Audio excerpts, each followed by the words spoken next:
안녕하세요. 손선남 바르바라입니다. 이번에는 예수님께 가는 가장 빠른 길을 알려드리겠습니다. 아주 효과적인 이 방법을 잘 사용하시길 바랍니다. 마르코복음 7장 20절에서 22절을 보면 사람을 더럽히는 것은 사람에게서 나오는 것이다. 안에서 나오는 것은 곧 마음에서 나오는 것인데 음행, 도둑질, 살인, 간음, 탐욕, 악의, 사기, 방탕, 시기, 중상, 교만, 어리석음 같은 여러 가지 악한 생각들이다. 이 마르코 복음에서 보면 세상을 어둡게 만드는 것은 마음에서 나오는 것입니다. 그러면 이 세상을 밝게 하는 것, 세상을 아름답게 하고 세상을 깨끗하게 하고 낫게 하는 것도 마음으로부터 시작하는 것이지요. 그래서 우리는 새로운 마음이 필요합니다. 성모님께서는 파티마에 발현하셔서 당신의 티 없으신 성신께 대한 신심을 온 세상에 알리기를 원하셨습니다. 1917년 6월 13일 파티마에 발현하신 성모님은 루치아에게 이렇게 말씀하십니다. 너는 좀 더 이 세상에 머물러 있어야 한다. 그것은 예수님께서 모든 사람에게 내가 알려지고 사랑받도록 너를 필요로 하시기 때문이다. 예수님께서는 나의 티 없는 성심에 대한 신심을 이 세상에 심고자 하신다 하셨고, 연이어 7월 13일 발현에서도 죄인들을 구원하기 위하여 주님께서는 나의 티 없는 성심에 대한 신심을 이 세상에 불러일으키시려고 하신다고 말했습니다. 성모 마리아의 티 없으신 성심인 성모님의 마음은 예수님의 마음으로 들어가는 가장 빠른 길이며 가장 아름다운 길입니다. 모든 이들이 이 길을 갈 수 있고 모든 이들에게 성모 마리아의 마음은 열려 있습니다. 성모 마리아의 성심은 예수님의 성심으로 들어가서 마침내 하나로 합치되는 것입니다. 어떤 어머니도 성모 마리아만큼 자기 자녀를 사랑하는 사람은 없으며 예수님처럼 자기 어머니를 사랑하는 사람도 없습니다. 성모 마리아의 마음과 예수님의 마음은 거의 한계가 없이 밀착되어 일치하고 있습니다. 이러한 성모님께서는 파티마에서 당신 성심으로 가는 길을 4가지로 가르쳐 주셨습니다. 그 길의 첫 번째는 매일 묵주기도를 바치라는 것입니다. 묵주기도를 바치는 사람은 어머니 마음을 찾게 되고 그 어머니 마음과 그 어머니의 눈과 생각으로 예수님의 신비를 묵상하고 그 신비를 체험하여 예수님의 신비를 맛보게 됩니다. 우리는 묵주기도로서 넓게 열려진 어머니의 마음으로 향하게 되고 예수님 마음으로 들어가게 되는 것입니다. 성모 성심으로 가는 두 번째 길은 너희들 자신을 하나님께 기꺼이 바치기를 원하느냐라고 우리에게 물으십니다. 그 말의 뜻은 너희들은 하느님께서 보낼 고통과 괴로움을 하느님의 마음을 아프게 하고 지옥으로 내딛고 있는 죄인들을 구원하기 위하여 배상으로 바치겠느냐, 그리고 티 없는 나의 성심을 거스리고 아프게 한 모든 죄를 기워 갚겠느냐 하고 물으시는 것입니다.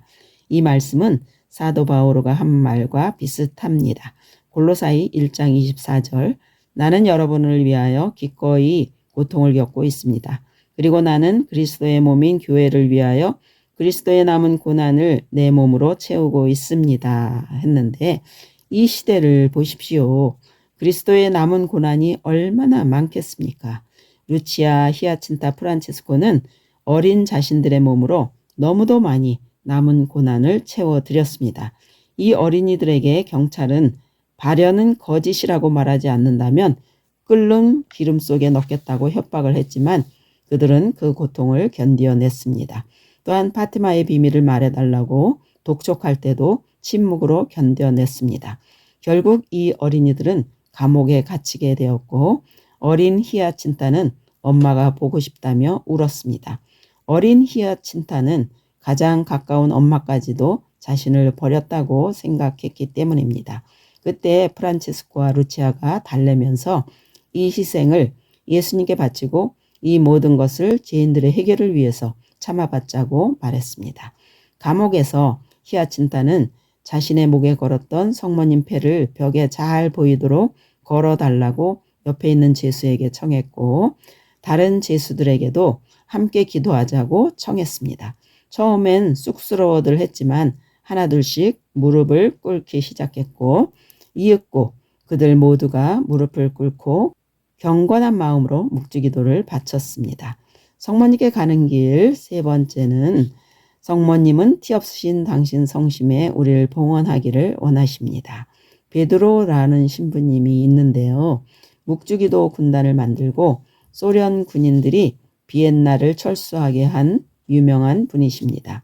그분이 오래전에 프라그에서 아주 귀한 예수 성심의 그림을 발견했습니다. 그때 그 신부님은 이렇게 말했습니다. 예수님, 저는 당신을 사랑합니다. 그러나 당신을 더욱 사랑하고 싶습니다. 라고 했을 때 그의 마음에서 이러한 응답을 느꼈다고 합니다. 나를 더 사랑하고자 한다면 나의 어머니께 가야지요. 그때부터 그 신부님은 성모님께 대한 사랑이 더욱 커졌고 또 예수님을 더욱 사랑하게 되었다고 합니다. 우리도 우리 자신을 있는 그대로 성모님께 봉헌한다면 성모님은 은총의 어머니이시니까 당신이 받은 은총으로 우리를 그리스도와 닮게 해주실 것입니다. 우리가 성모님께 우리 자신을 봉헌한다는 것은 성모님께서 우리를 예수님께 바칠 수 있도록 하기 위한 것입니다. 우리 마음이 산만하고 좋지 않을 때가 많지만 성모님께서는 봉헌된 우리의 마음을 아름답게 꾸며서 예수님께 바치실 것입니다. 성모님께 가는 네 번째 길은 성모 마리아께서는 첫 토요일 지키기를 요청하셨습니다. 성모님은 많은 자녀들이 당신께 너무 무관심하고 죄를 짓는 것을 슬퍼하시면서 그들을 대신하여 보속하고 당신의 마음을 대신 위로해 줄 사람을 찾고 계십니다. 제2차 세계대전 중에 많은 유대인들이 학대를 받고 또 강제 수용소에서 목숨을 잃었지요. 그런데 어떤 유대인 가족이 이곳에서 저곳으로 피난을 가다가 마침내 프랑스의 국경 가까이에 도착했습니다. 약 50m만 가면 자유를 찾게 되었는데 그때 돌연 경비 중이던 독일군이 나타나 그들은 붙잡히게 되었습니다. 그러나 그 독일군은 겁에 질려 있는 그들을 안전하게 국경선을 넘도록 도와주었습니다. 도망치던 이 유대인 가족은 그동안 독일 사람들에게서 많은 학대를 받았지만 한 사람의 독일군을 통해서 생명을 구하게 되니 독일 사람들을 더 이상 미워하지 않게 되었습니다. 그 독일군은 그들을 독일 국민들과 화해할 수 있게 만들어 주었던 것이지요. 그 한 사람의 군인이 독일 사람들이 행했던 많은 학대를 다 기워 갚은 셈입니다. 많은 사람들이 성모님의 마음을 상해드리고 성모님을 멀리하고 무관심합니다. 그러나 첫 토요일을 지키는 사람들 한 사람 한 사람마다 그들의 무관심을 사랑으로 배상하고 기어 갚고 있는 것입니다. 여러분, 첫 토요일을 정성껏 지키시고 상해들은 성모 마리아의 마음을 배상해 드립시다. 아멘. 네, 다음 동영상은 첫 토요일을 제대로 지키는 방법을 알려드립니다. 기대하세요.